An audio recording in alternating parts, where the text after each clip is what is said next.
কানে যাওয়া হলো না উর্ফি জাভেদের, কারণ কি? অপরদিকে পারিশ্রমিক কমিয়েছেন নয়নতারা, জানাবো আপনাদের। প্রথমে আসা যাক উর্ফি জাভেদের কাছে। বরাবরই আলোচনায় থাকতে পছন্দ করেন আলোচিত সমালোচিত মডেল উর্ফি জাভেদ। একের পর এক উদ্ভট পোশাকে রীতিমতো সবাইকে চমকে দেওয়াই তার নেশা। তবে উদ্ভট পোশাক দেখানোর সবচেয়ে মোক্ষম সুযোগ হাতছাড়া হলো উর্ফির। সদ্য শুরু হওয়া কান চলচ্চিত্র উৎসবে যাওয়ার প্রস্তুতি নিয়েও শেষ পর্যন্ত যেতে পারছে না উর্ফি জাভেদ। গণমাধ্যমের খবর অনুসারে কান উৎসবে যাওয়ার সুযোগ পেয়েও ভিসা বাতিল হয়েছে উর্ফির। বিষয়টি জানিয়ে উর্ফি সামাজিক মাধ্যমে বলেন তিনি এবছর কান ফিল্ম উৎসবের অংশ হতে চলেছিলেন।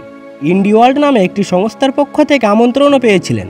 তিনি বেশ কিছু ক্রেজি আউটফিট তৈরি করেছিলেন উৎসবের জন্য, কিন্তু শেষ মুহূর্তে তার ভিসা বাতিল হয়ে যায়। ফলে কান যাওয়ার সুযোগ হাতছাড়া হয় এবং পুরো টিম হতাশ হয়ে পড়ে। বেশ কিছুদিন ধরে আড়ালে রয়েছেন উর্ফি জাভেদ। সাম্প্রতিক সময়ে বেশ কিছু জায়গায় প্রত্যাখ্যানও করা হয়েছে তাকে, এমনকি তার ব্যবসাও ভালো চলছে না। এই অবস্থায় কানে যাওয়ার সুযোগ পেয়েও শেষ পর্যন্ত যেতে না পারাটা তার জন্য বেশ কষ্টদায়ক বটে। অপরদিকে দক্ষিণ ভারতীয় সিনেমার অন্যতম জনপ্রিয় অভিনেত্রী নয়নতারা দীর্ঘ ক্যারিয়ারে একের পর এক হিট সিনেমা দিয়ে দর্শকদের মন জয় করেছেন, পেয়েছেন লেডি সুপারস্টার খ্যাতিও। এই অভিনেত্রী ক্যারিয়ারের শীর্ষে থাকাকালে প্রতিটি সিনেমার জন্য গড়ে 10 কোটি টাকা পারিশ্রমিক নিয়ে থাকেন। এমনকি শাহরুখ খানের বিপরীতে 2023 সালে মুক্তিপ্রাপ্ত জওয়ান মুভিতেও তিনি এই একই পরিমাণ পারিশ্রমিক নিয়েছিলেন। তবে সাম্প্রতিক এক প্রতিবেদনে দাবি করা হয়েছে চিরঞ্জীবীর আসন্ন একটি সিনেমায় অভিনয়ের জন্য নয়নতারা তার পারিশ্রমিক কমিয়েছেন।